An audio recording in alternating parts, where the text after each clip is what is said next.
اللہ الرحمن الرحیم۔ میں اس وقت ذیقار میں موجود ہوں اور یہاں امام زین العابدین صلوات اللہ وسلام علیہ کے فرزند بلا فضل حضرت عمر اشرف کا روضہ ہے۔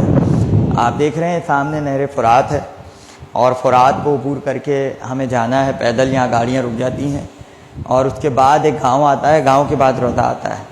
تو آئیے آپ کو لے کے چلتے ہیں۔ فرات آ گئی ہے، آپ دیکھ رہے ہیں بہت خوبصورت منظر فرات کا جو ہے وہ نظر آ رہا ہے۔ اس کو ہم پار کریں گے، اس کے بعد گاؤں کو پار کر کے روضہ آ جائے گا۔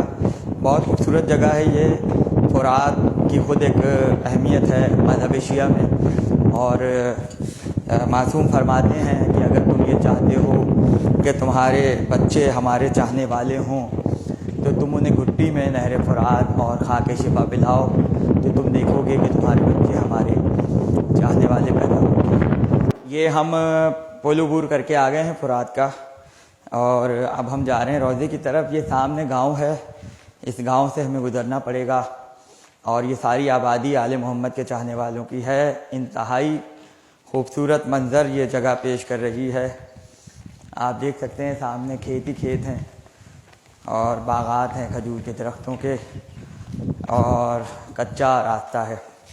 ہم روضہ آپ دیکھ رہے ہیں حضرت عمر اشرف کا۔ ابھی ہم گاؤں کو پار کر کے آ چکے ہیں۔ آئیے روضے میں چلتے ہیں آپ کو لے کے۔ ہم آ گئے ہیں حضرت عمر اشرف ابن امام زین العابدین کے مرکز پہ۔ سامنے روضہ بنا ہوا ہے، آئیے زیارت کرتے ہیں۔ ہم حضرت عمر اشرف کے روضے پر پہنچے ہیں۔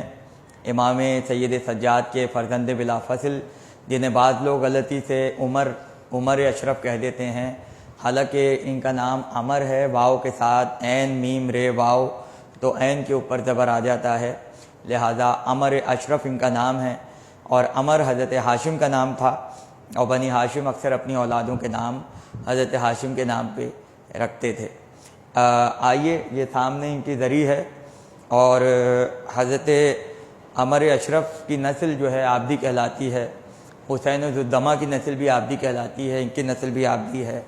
اور پھر آپ حضرت زید شہید کے سگے بھائی ہیں۔ سگے بھائی حضرت زید شہید کے ہیں، یعنی آپ کی مادر گرامی کا نام جیدہ ہے، جنہیں ہورا بھی کہا جاتا ہے، کہ جنہیں حضرت مختار نے تقریباً 1,00,000 درہم میں خریدا تھا اور امام سجاد کی خدمت میں تحفتاً جو ہے ہدیہ کیا تھا۔ عمر اشرف جو ہیں وہ مولا علی کے جو باغات تھے اور جو زمینیں تھیں مدینے میں، اس کے متولی بھی تھے۔ اور حضرت امام محمد باقر صلوات اللہ السلام علیہ نے جب اپنے 4 بھائیوں کی تعریف کی ہے تو ہر بھائی کی کوئی نہ کوئی خصوصیت بیان کی ہے۔ جب زید شہید کا ذکر کیا تو ان کی فصاحت و بلاغت کا ذکر کیا، جب عبداللہ کا ذکر کیا تو ان کی بہادری کا ذکر کیا۔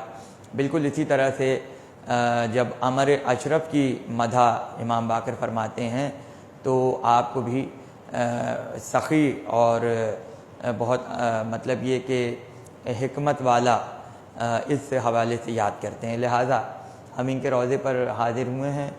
اور یہ مرکز ناصریہ میں واقع ہے، کہ جو عراق کا مشہور و معروف علاقہ